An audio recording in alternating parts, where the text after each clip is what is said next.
All right, Steve, you're up. Nah, I don't want to share nothing. Now forget about Okay. it.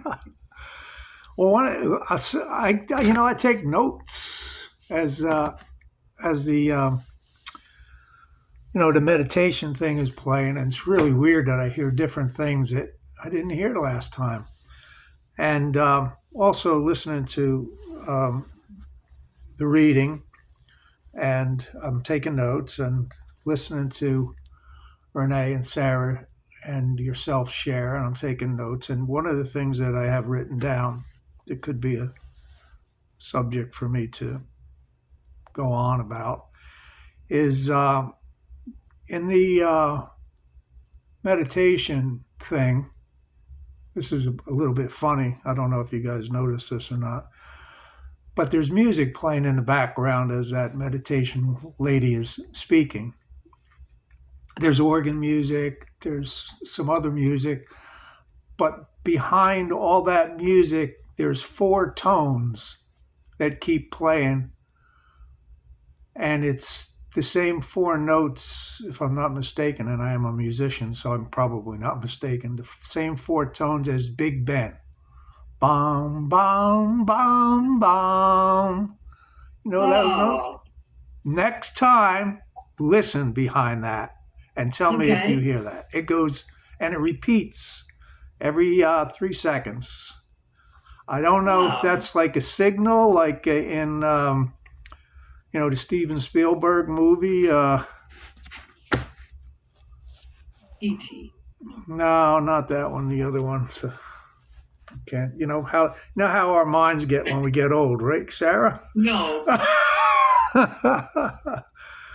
So anyway, Close Encounters of the Third Kind is what I was Ah, talking about. They were communicating with sound, not with words. So anyway, the thing that jumped out at me today was there's a line in the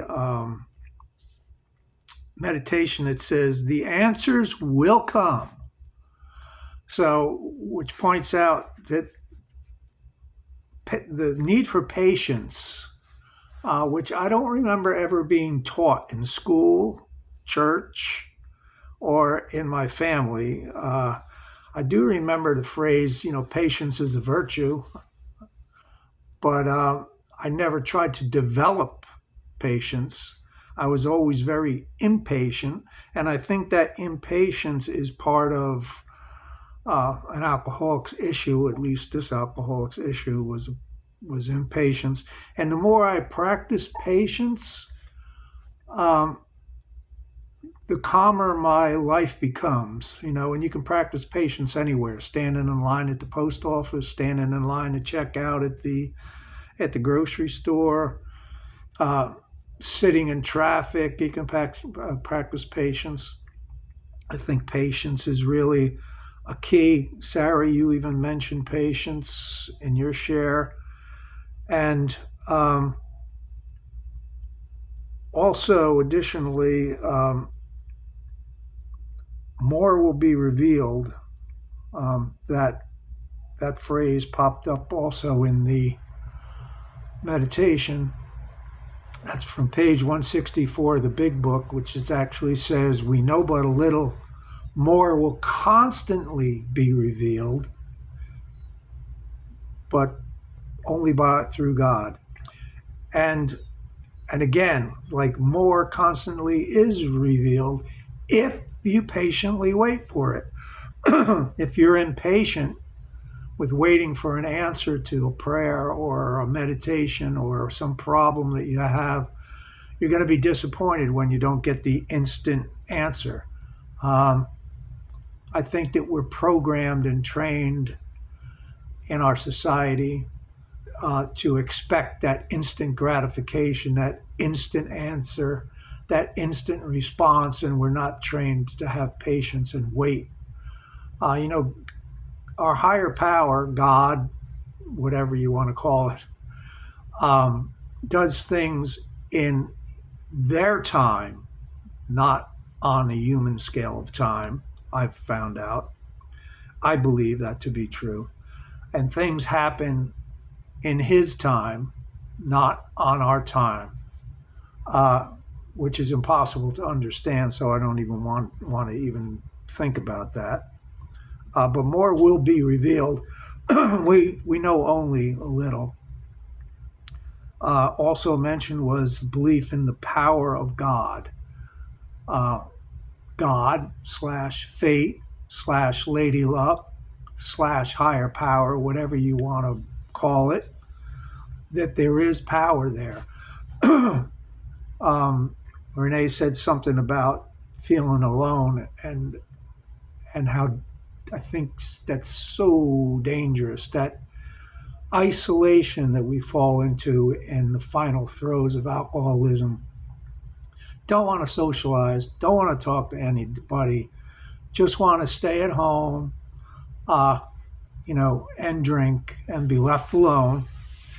And when you're alone, at least when I'm alone, let me talk about myself. When I'm alone,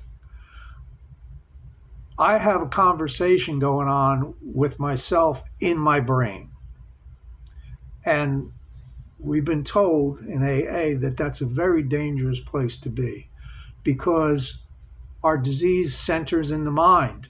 It isn't some external thing that's creating our problem. Our problem is not really alcohol, our problem is in our mind. And if you're alone, that's the only input you have, is what your brain is feeding you.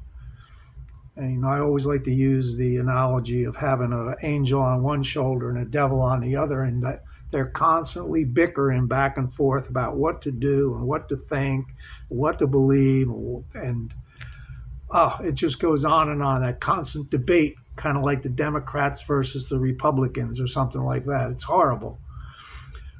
But when you get into a meeting, even a Zoom meeting, and you get into that meditative state, or in that state of feeling unified with other people like yourself, then you can get out of that constant carousel that's going around in your brain of your own conversation with yourself, and hear others and relate to others, because we all have the same issue and we all have the same problem. And personally, it's sad to see that there's only a few of us here today. I don't know.